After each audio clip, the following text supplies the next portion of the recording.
Ini sekarang jam setengah 11 malam ya. Sepi mampri, nggak ada orang wong wing. Kiliane aku pengen sing wani ngene iki. Sudah nyampe rumah. Saya pikir yang nginap, ternyata sama Pak Bos Simbah itu diajak pulang paksa gitu loh. Tapi begitu nyampe rumah ya masih ungas akas sih, tapi paginya itu lemes teman-teman.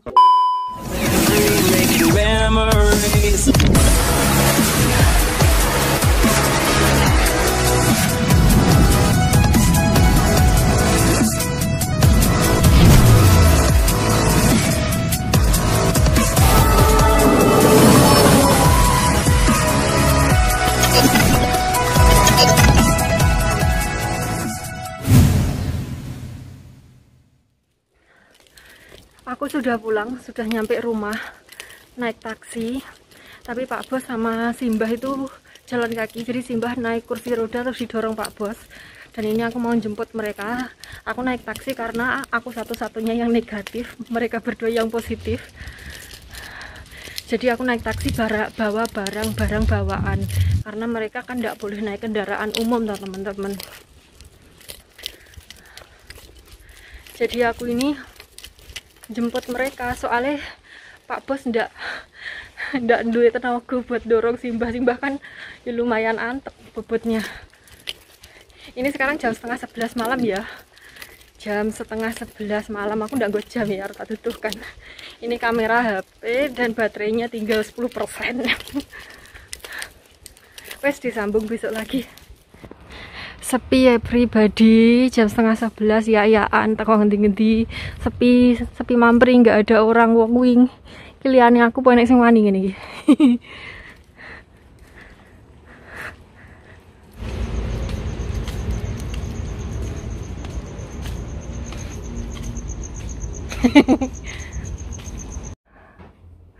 Sudah nyampe rumah.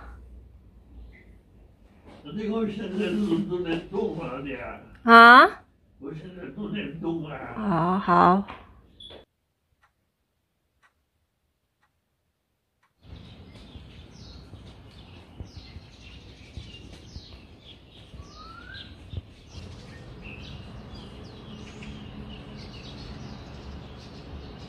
Halo teman-teman, selamat pagi. Jadi ini pagi berikutnya setelah Simbah dibawa pulang paksa ya. Terus tadi aku itu tes antigen, tak dah nih kresek.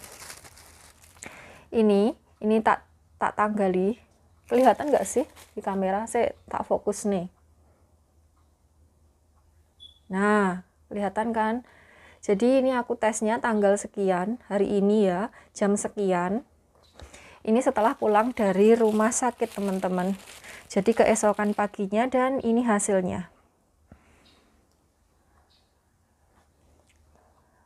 Fokusnya kamera aku kinyandi. Nah, sudah kelihatan kan? Jadi aku tadi tak tes itu hasilnya negatif. Ini rapid test. Pokoknya podo lah. Negatif. Saya tapi harus kerja ekstra ya teman-teman. Karena ya serumah pada positif semua dan saya sendiri yang negatif, jadi saya yang menghandle semuanya. Saya selain ngurusin Simbah juga harus ngurusin Pak Bos. Dan tentu saja ya lerene ya wis kaya ngono kae lah ya teman-teman tahu, tadi semalam jam setengah 1 itu baru beres semuanya.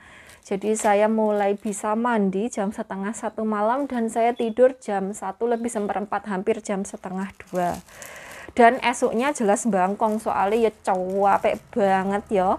Jadi saya itu dari Simbah awaknya kemarinnya lagi itu Simbah kan kerasanya itu kan dari kemarinnya lagi, dari tanggal 19 malam itu beliau sudah ndak tidur. Jadi saya wayangan terus sampai paginya dan sampai sore itu Simbah ya wis rewel banget. Jadi ya kayak gitu, nggak istirahat, juga makan ya nyambi melayu-melayu.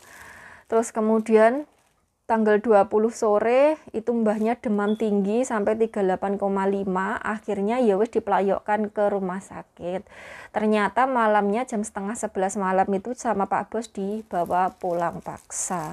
Sampai sekarang di rumah hari ini si mbahnya itu lemas. Jadi kemarin di rumah sakit itu mbahnya itu masih pas selesai diinfus dan lain sebagainya itu ungas akas gitu. Tapi begitu nyampe rumah ya masih ungas akas sih, tapi paginya itu lemes teman-teman, dan ya wis begitulah pokoknya.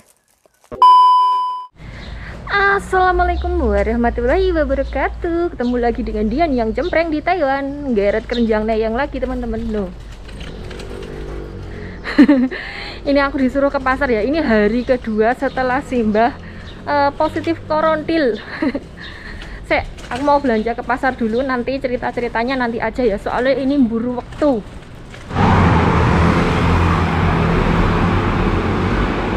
2000 years later. Jadi aku tak cerita ya teman-teman. Kan kemarin Simbah itu kan positif, terus kemudian langsung kita larikan ke rumah sakit karena ya Simbah itu berisiko tinggi. Terus kemudian usianya segitu dan Simbah tidak vaksin sama sekali. Jadi langsung kita bawa Melayu ke, ya nggak digo Melayu sih, dipanggilkan ambulan gitu. Maksudnya itu cara bahasa kerennya dilarikan, tapi bahasa Jawanya kan digo Melayu.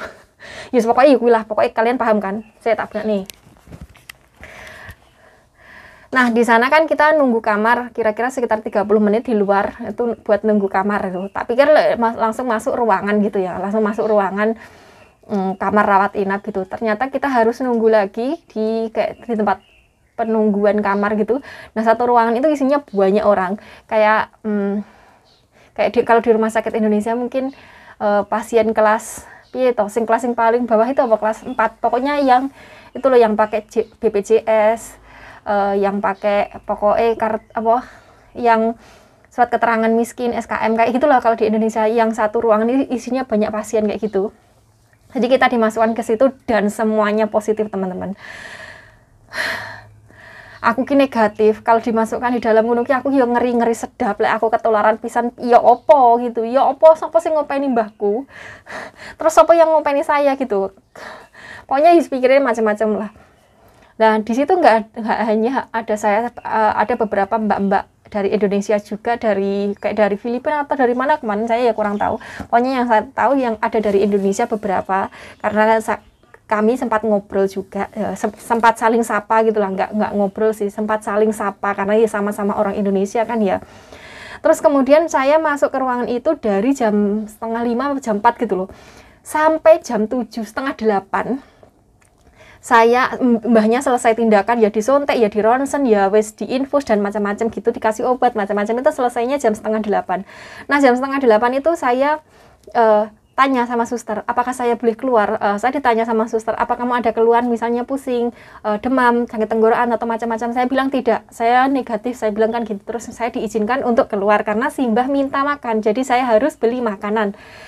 Mbahnya kan lapar, soalnya siang beliau nggak mau makan, makannya cuma pas sarapan doang. Itu pun kalau nggak saya paksa, beliau nggak mau makan. Jadi setelah selesai diinfus, disuntik mungkin kerasa awaknya rada penaan gitu, jadi beliau kerasa lapar. Akhirnya saya beli keluar, mau beli makanan. Saya waktu berangkat ke rumah sakit itu dikasih uang 5.000 ente ya sama Pak Bos, buat jaga-jaga kalau harus bayar apa-apa dan saya jauh dari Pak Bos gitu loh, makanya saya dikasih uang 5.000 ente. 5.000 ente itu 2,5 juta, kurang lebih sekitar segitu. Nah dalam perjalanan saya mencari makan itu, bukan perjalanan mencari kitab suci ya, perjalanan mencari makan untuk Simbah dan saya sendiri, saya gapruan sama Pak Bos, saya berpapasan sama Pak Bos, kemudian Pak Bos tak gablek, ora, saya cuma nyeluk saja, Pak Bos gitu. Terus saya bilang apa yang terjadi di dalam ruangan itu saya ceritakan semuanya ke Pak Bos tanpa saya bumboni micin garam uyah, tidak saya bumboni apa-apa. Jadi saya ngomong yang apa adanya, mentahan gitu. Jadi lawaran saya ceritakan semua ke Pak Bos, saya ceritakan semua, dan Pak Bos itu marahnya kayak gini lah, kamu tuh negatif kok kamu dibiarkan masuk ke dalam, kalau kamu ikut tertular bagaimana, kayak gitu. Terus saya bilang ke Pak Bos saya mau beli makanan buat Simbah karena Simbah kerasa lapar gitu. Ya wes aku ditokne dicul nih tuku untuk makanan di dalam kantin rumah sakit. Nah, di dalam kantin rumah sakit itu ribet teman-teman. Jadi melebunya itu harus pakai askes. Askesnya kudu dicop nih dulu, lewat bunyi tit gitu baru boleh masuk. Jadi harus pakai askes. Masa nih kalau teman-teman yang swasta yang tidak punya askes tidak bisa berobat sama sekali sekarang. Nah, setelah saya mendapatkan makanan 2 bungkus mie, saya beli mie. Kemudian saya balik lagi ke ruangannya Simbah. Nah, di situ saya dicegat sama Pak Bos. Saya nggak boleh masuk. Jadi Pak Bos yang gantiin saya di dalam karena Pak Bos ya positif. Jadi ketularannya pada positifnya gitu loh karpenya itu. Jadi saya tidak boleh masuk. Saya nunggu ning jopo saja. Makanya saya deprok di video kemarin itu saya itu nunggu. Jadi nunggu itu kemudian saya disuruh beli minum, beli apa pokoknya dikongkon-kongkoni gitu loh ya, sekarang ngeret-ngeret koper gitu. Soalnya kopernya itu isinya baju saya juga bajunya Simbah, takut kalau kita langsung disuruh nginap dan tidak diperbolehkan pulang gitu loh. Makanya saya bawa pakaian sekalian. Terus saya pikir yang nginap, ternyata sama Pak Bos Simbah itu diajak pulang paksa gitu loh. Nggak mau nginep, jadi kayak pulang paksa ya bahasa Indonesia nih, supaya pulang paksa gitu. Jadi Simbah itu pulang paksa. Aku bingung ini loh, mbah kui resiko tinggi kan ya, resiko tinggi terus tidak vaksin kok oleh pulang. Aku pikirku gitu, kok yang ngomah kok ya opo iki, saya mikir kayak gitu. Lah Simbah positif, Pak Bos positif, lah aku negatif dulu lah, aku lah ya katut. Aku kan mikirku ya gitu ya. Terus saya pikir nggak boleh. Saya suruh nunggu lagi kira-kira sekitar setengah jam lah. Pak Bos kan di dalam wong ngomong-ngomongan karo suster gitu ya. Suka lupa ngono kae lah. Omong-omongan sama suster sama dokter ternyata diperbolehkan pulang. Saya sempat parno teman-teman, wis parno mau mikir norno kan saya mau goblok, jadi pikirannya itu ndak jeluntrung kemana-mana gitu. Supaya pikirannya beluang kerah karu-karuan gitu. Terus saya disuruh pulang naik taksi karena saya kan negatif. Saya disuruh pulang naik taksi sendirian. Saya disuruh bawa abrakan-abrakan itu ya koper ya kelambi-kelambi sembarang dengah kuwi kan kalau dibawa jalan itu kan ribet ya. Soalnya pateng cerentel gitu. Selain koper juga bawanya banyak kresek-kresek cerentelan gitu, kalau dibawa melakukan ya ribet. Terus akhirnya saya naik taksi. Disuruh pulang duluan. Pak Bos dorong Simbah. Nah, Pak Bos berpesan kepada saya kalau apa jenenge iki nanti kalau sudah nyampe rumah, setelah barang-barangnya nyampe rumah ditaruh di teras, suruh nyemprot semua pakai alkohol. Nah, setelah itu saya harus nyusul mereka berdua, menyusul Pak Bos sama Simbah. Jadi saya nyusul ganteni Pak Bos nyurung Simbah. Lah, tak pikir ki ya meh teko lho ya. Kan perjalanan naik taksinya ya lumayan lama lah. Soalnya yo macet gitu loh, mandek-mandek banyak lampu merah gitu. Lah kok ternyata urung oleh apa-apa nih teman-teman. Iya, bayi lain 2 orang Simbah ki bakane urung lah poncotan dalan. Astagfirullah Pak, tak pikir lah saya itu ketelesot di batinku tak goleki sampai semene adohe kok Pak Bos ndak temu-temu lah, ternyata urung lah sak poncotan dalan. Astagfirullah. Ngono Pak Bos saya itu sambatnya katanya boyoknya sudah mau cepot gara-gara dorong Simbah. Aku ning dalan ki gue kemakelan terus sama Simbah karena Simbah sudah akas, sudah ungas karena beliau habis dapat obat suntik dan macam-macam itu, malah diguyu ning Simbah. Baru dorong segitu saja boyokan, kamu itu apa enggak ada pokoknya intinya mbahku dilok aku gue kekelan pokoknya. Yang ngono kuwi rasane dorong kursi roda iki masane penak. Nah, hari pertama itu mbahnya masih ungas ya teman-teman. Setelah pulang dari rumah sakit itu masih ungas. Tapi hari berikutnya lemas dan pas. Dan Simbahnya itu ngengkel arep delok TV teman-teman. Dari kamarnya beliau itu aku iki kon junjung teko ngarep TV, bayangno ya mbahku gedine semono. Aku mengkis-mengkis tanganku itu sampai lemes gitu, sampai ra kroso gitu saking abotnya. Terus akhirnya karena Simbahnya merasa ndak kuat buat duduk lama di depan TV, baliknya kon junjung ning kamar. Ya Allah, jadi saya itu kerjaannya yo tambah berkali-kali lipat. Jadi saya jaga 2 orang positif, Pak Bos sama Simbah. Terus kemudian karena Simbah itu kalau hari biasa kalau nggak korontil itu beliau itu pas rewel itu mungkin levelnya 10 ya, rewelnya level 10.